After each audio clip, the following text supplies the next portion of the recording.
So welcome back to Homeland Test. I know some of you have been writing and saying, why don't you give us more farmers? Well, the truth of the matter is I was somehow involved in an accident that I lost my camera, so I was unable to record. I still am not, but I've got an opportunity to record a few stuff, so I'll be recording when I get opportunities to have a good camera and then a good place and stuff to record, until when I get a camera of my own again, then I can go back to consistent recording of farmers.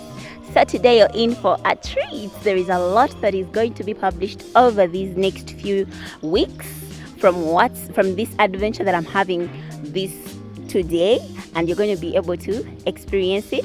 Hope you have fun with it. And I need to answer some of the questions. I received questions from some of you. When you watch a farmer's series, let's say hot pepper growing part 1, 2, 3, and you watch part 2, then you write back to me and say, oh, you didn't give us where is the person selling, where can I get.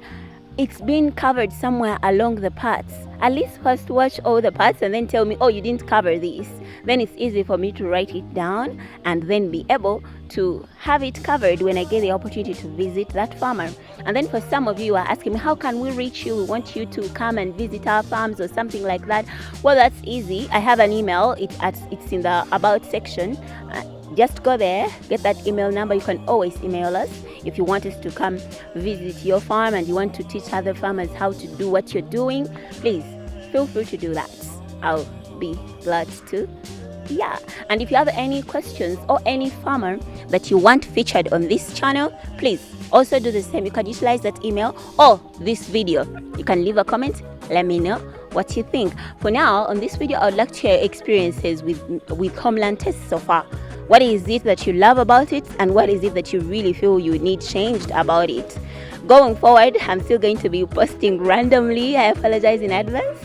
And then I'll be posting some cooking videos until that time when I'm able to record consistently. All right, see you next time.